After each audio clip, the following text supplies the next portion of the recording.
Nuestra Señora del Encuentro con Dios, Canal 27, el canal católico de Arequipa,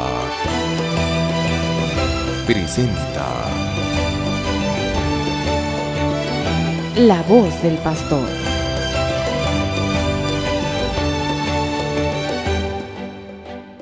Queridos hermanos y hermanas, en La Voz del Pastor continuamos con nuestro Catecismo de la Iglesia Católica, que ya espero que a estas alturas todos lo tengan a la mano y entonces lo tomemos en el número 783. Repito, 783. Estamos meditando y contemplando ese gran misterio que es la Iglesia, dentro de la tercera parte del credo, de nuestra profesión de fe. Creo en el Espíritu Santo, la Santa Iglesia Católica, la primera y la gran obra del Espíritu Santo, la Santa Iglesia Católica. Ya hemos visto en nuestros encuentros pasados distintos aspectos de este misterio, que es, decíamos, un misterio en el sentido de que es algo que no terminamos de comprender con nuestra cabecita, con nuestra razón, pero que sin embargo es algo real. ¿No es así? Pues bien, decíamos que la Iglesia es el pueblo de Dios. Hemos dicho también que es el cuerpo de Cristo. Vamos a volver a esto. Es el pueblo de Dios, es decir, el pueblo que Dios ha elegido de entre todas las naciones que hay en el mundo, de entre todas las razas, todas las etnias, etcétera, etcétera. Dios ha elegido un pueblo para sí. Y ya no es un pueblo como el pueblo de Israel, que el pueblo de Israel dependía de la raza, de la descendencia de Abraham, sino que este es un pueblo que Dios elige de entre todas las naciones. Y nos elige de entre todas las naciones y nos hace pasar a formar parte de su iglesia.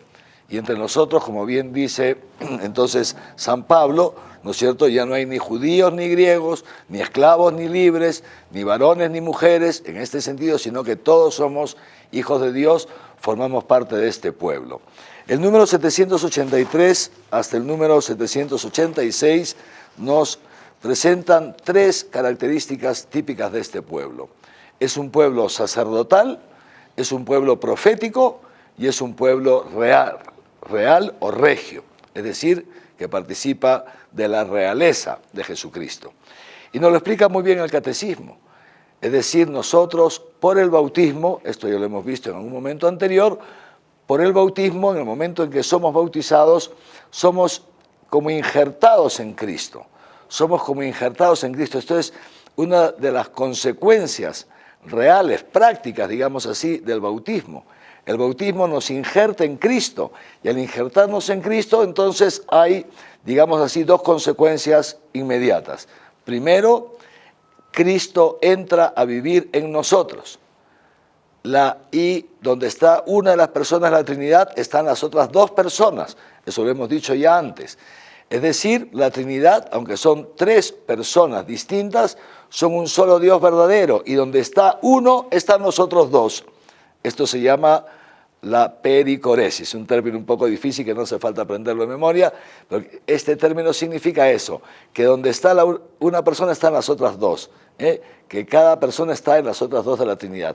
Entonces, cuando somos bautizados, somos injertados en Cristo, y entonces, a través de Cristo, también somos insertados en esa vida trinitaria, en esa comunión de las tres personas divinas. Somos insertados en ellos. Y al mismo tiempo, esa Trinidad entra a habitar en nosotros por obra del Espíritu Santo. Eso se llama la inhabitación. Entonces, si Cristo y la Trinidad habitan en nosotros, si Cristo habita en nosotros, entonces nos hace partícipes de aquello que es propio suyo. ¿Y qué es lo propio de Cristo? Fíjense ustedes, es esto.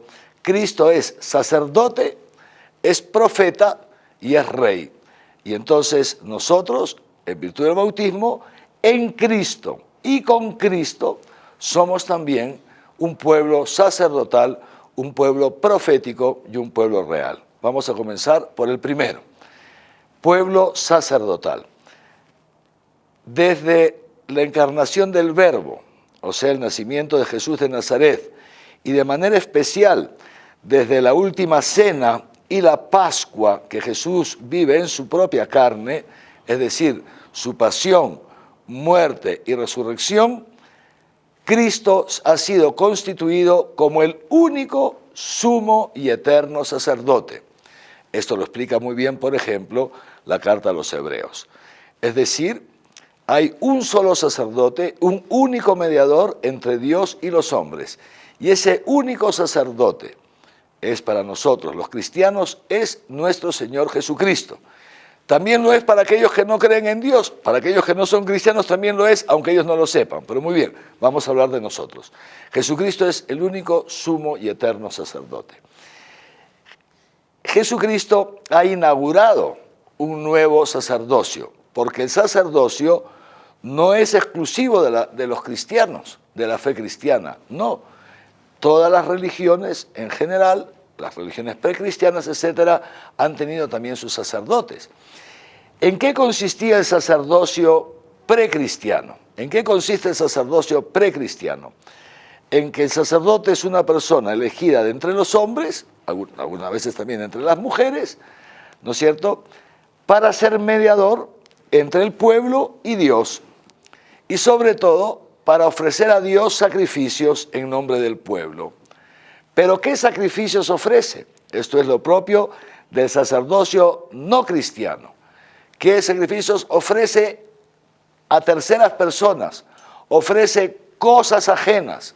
Por ejemplo, ¿no es cierto?, por ejemplo, se ofrece en sacrificio, viene una persona que quiere hacerle una petición a Dios, a su Dios, etcétera, etcétera, etcétera, y entonces le ofrece en sacrificio un chanchito, una ternera, un novillo, 2 pichones, unas palomitas, y entonces el sacerdote sacrifica esos animales, hace un rito, y de esa manera, estamos hablando de religiones precristianas, de esa manera entonces ofrece ese sacrificio a Dios a favor del señor o la señora que le ha traído esos animalitos. Otros también ofrecen, por ejemplo, las primicias de los campos, y entonces se quema todo eso, y ese humo que sale sube al cielo, y de esa manera es, digamos así, una forma de hacer presente a Dios el sacrificio. Yo, Dios, te ofrezco esto, por lo general, para que tú a cambio me des otra cosa. Es como un comercio. Yo te ofrezco el mejor de mis chanchitos, pero te pido que los otros 99, por favor, no les mandes la plaga, no me los enfermes, no me los mates. Yo te ofrezco las primicias del campo, pero te pido, por favor, que no se te ocurra mandarme la helada porque me malogras toda la cosecha. Esto es lo que se llama la religiosidad precristiana, no cristiana, que es un comercio con Dios.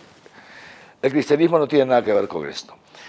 Muchas religiones precristianas, como sabemos, además, no solamente ofrecían cosas o animales, incluso sacrificios humanos, lo sabemos, tantas culturas que ofrecían sacrificios humanos. Entonces, fíjense ustedes qué es lo típico. El sacerdote ofrece cosas, personas ajenas a él.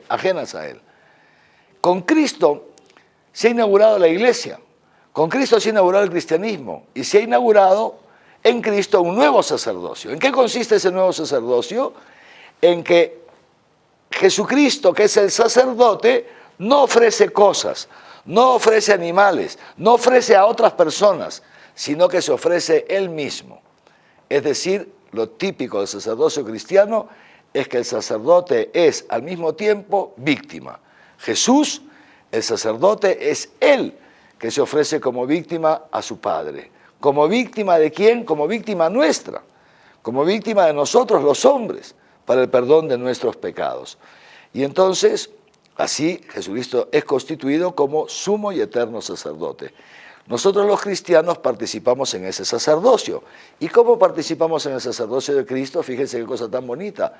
Ofreciendo también nosotros, nuestro cuerpo, nuestra vida, todo nuestro ser, todo nuestro actuar, ofreciéndonos junto con Cristo al Padre, como hostia pura, santa, inmaculada, agradable a Dios nuestro Padre. Es decir, el sacerdocio cristiano, que es lo que se llama el sacerdocio común de los fieles. Aquí no estoy hablando de los presbíteros, o sea, los que nosotros conocemos como sacerdotes, tu párroco, no estoy hablando de eso, estoy hablando de que todos los fieles cristianos, por el bautismo, participamos del sacerdocio de Cristo. Eso se llama el sacerdocio común de los fieles. En virtud de este sacerdocio común, todos nos ofrecemos con Cristo al Padre, le ofrecemos al Padre, repito, nuestras alegrías, nuestras tristezas, nuestro trabajo, nuestros gozos, etcétera, nuestros sacrificios, el cumplimiento de nuestros deberes como padre, madre, hijos, esposos, abuelitos, sacerdotes, laicos, etcétera, todo se lo ofrecemos con Cristo al Padre. Y de esta manera entonces somos con Cristo también sacerdotes. Y eso se lo ofrecemos al Padre. ¿Saben por qué se lo ofrecemos? ¿Saben para qué se lo ofrecemos al Padre? No para que Él nos haga favores a nosotros en un intercambio comercial. No, no, no, no, no. Así como Cristo se ofrece al Padre para la salvación del mundo, para la salvación de la humanidad, para la salvación de aquellos que lo estaban matando, para la salvación nuestra, que hemos participado de alguna manera en la pasión y en el asesinato de Cristo, entonces también nosotros los cristianos con Cristo y en Cristo nos ofrecemos al Padre. ¿Para qué? Para la salvación de la humanidad. Por eso, usted señora que esté en su casa, imagínense que usted es ama de casa, entonces todo eso de trabajo de ser ama de casa, de cuidar la casa, de tenerla en orden, de gobernar, digamos, en este aspecto, la casa, de estar pendiente de los niños, el esposo, etcétera, todo eso que es su vida habitual, todo eso usted se lo puede ofrecer con Cristo al Padre. Si usted es cristiana, seguramente lo hace así. O usted, que es el cabeza de familia, que se tiene que levantar a las 5 de la mañana para salir tempranito a trabajar y seguramente, como se dice, se rompe los lomos, ¿no es cierto?, para conseguir los ingresos para poder sustentar a su esposa y a sus hijos, los colegios, las medicinas, etcétera. Los niños crecen, la ropita, ¿verdad? Todo eso, todo ese sacrificio, ese esfuerzo, ese cansancio, usted si es cristiano, seguramente es cristiano, si no, no me estaría escuchando, ¿no es cierto?, se le ofrece con Cristo al Padre. Yo, por ejemplo, que soy obispo, ¿no es cierto?, un sacerdote, ¿qué hacemos? Pues lo mismo. Toda esa labor cotidiana, no solamente las oraciones, no solamente la misa, la atención a la gente necesitada, el recibir a tantas personas que vienen a pedir un consejo, una ayuda, o sea, toda nuestra vida se la ofrecemos, nuestro combate también. Ustedes tienen tentaciones, me imagino que todos las tienen, yo también las tengo.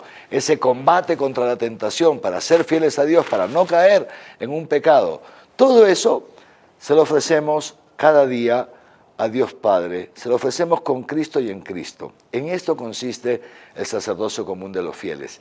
Y fíjense ustedes, queridos hermanos y hermanas, que ofreciéndonos con Cristo, es una cosa bellísima, bellísima vivir así, ofreciéndonos con Cristo al Padre, entonces el Padre acoge nuestro sacrificio y ¿qué hace? Lo transforma en gracia, lo transforma en vida divina, en primer lugar para nosotros mismos.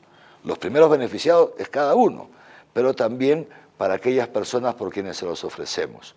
¿Cuántos enfermos en los lechos en el hospital, enfermos terminales o personas que están sufriendo una enfermedad temporal, en el hospital o en casa? ¿Cuántos ancianitos que ya no pueden salir y que dependen, son dependientes del hijo, la hija, la nuera, etcétera, los nietecitos, etcétera? Y a nadie nos gusta ser dependiente, ¿no es cierto? Entonces, esto nos implica también un sufrimiento, una humillación, etcétera. Entonces, ¿cuántos ancianos, cuántos enfermos, por ejemplo, sin salir de su casa, sin moverse de su lecho de dolor, ahí pueden estar salvando a la humanidad? Y de hecho muchísimos lo hacen por todo el mundo, enfermos que ofrecen sus sufrimientos y sus dolores por sus hijos, para la conversión del nieto que tal vez está yendo por el mal camino, se está alejando de Dios, por la conversión de los pecadores, por la paz en el mundo, porque hayan vocaciones sacerdotales. Entonces, un enfermo, un cristiano enfermo en su lecho de dolor es un gran misionero, porque Dios, repito, coge todo esto, que nosotros se lo presentamos con Cristo y en Cristo, y entonces lo va transformando en gracia, y aplica ese sufrimiento tuyo, digamos así, que tú se lo ofreces por amor, esto es, porque a Dios no le interesa, digamos, que tú y yo suframos, no, el sufrimiento nos viene dado por la historia, pero lo que sí acoge es ese acto de amor a través del cual tu sufrimiento se lo ofreces a Él, y el Señor, mira, estoy sufriendo y yo te ofrezco esto a ti, no murmurar, no quejarme, etcétera, etcétera, no andar de mal genio, entonces te lo ofrezco a ti, Señor, este esfuerzo de trabajar, de estudiar, los jóvenes estudiantes, estando en clases en el colegio, atentos a las clases, estando en la tarde sentado en tu casa estudiando, ya estás santificando el mundo. todos los cristianos. ¿Ven? Entonces, se lo ofrecemos a Dios y Dios lo transforma en gracia. Y de pronto, fíjate tú, Dios te da unas gracias a ti y te ayuda a estar firme en la enfermedad. O le da una gracia a tu hijo y al momento menos pensado, tu hijo que se había alejado de Dios vuelve. O ese matrimonio que estaba flaqueando se fortalece. ¿Me entiende? Entonces, esto es el sacerdocio. Un caso claro y termino. ¿Saben cuál es el caso? Uno de los casos más claros, por supuesto, aparte de la muerte de Jesucristo en la cruz, el del primer mártir. El primer mártir se llama Esteban. Era un diácono. Lo pueden leer en los Hechos de los Apóstoles. Esteban muere lapidado.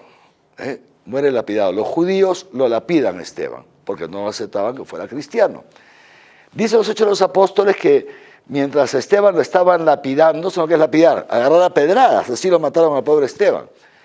Y había ahí, aparte de los que los estaban tirando las piedras, habían otros observando. Y había un señor que se llamaba Saulo, que estaba sentado y que aprobaba todo lo que se le hacía a Esteban. O sea, él era de los que metía carbón, como se dice, ¿no? Mátalo, no sé qué, no sé cuánto. Muy bien.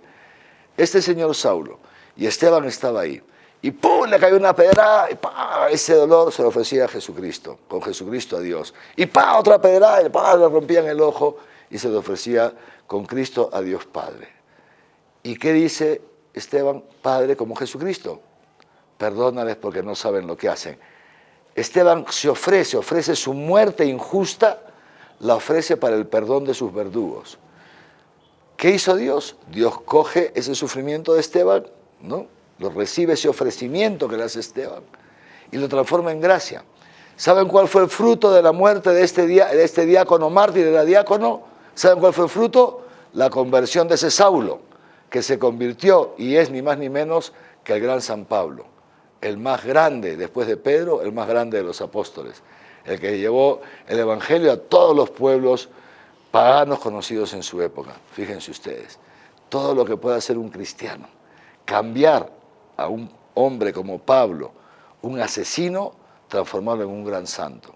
Pues eso mismo lo podemos hacer tú y yo. Cada uno de nosotros está llamado a hacer lo mismo. Y aunque nos parezca difícil de creer, esto es así. Haz la prueba y verás.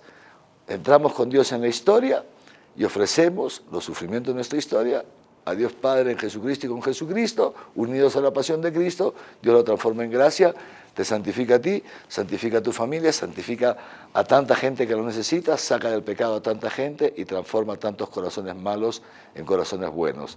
Esto se llama el sacerdocio común de los fieles, que es tu sacerdocio y mi sacerdocio, como participación en el sacerdocio de Cristo, sumo y eterno sacerdote.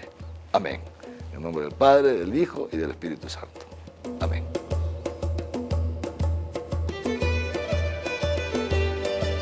Nuestra Señora del Encuentro con Dios, Canal 27. El Canal Católico de Arequipa presentó La voz del pastor.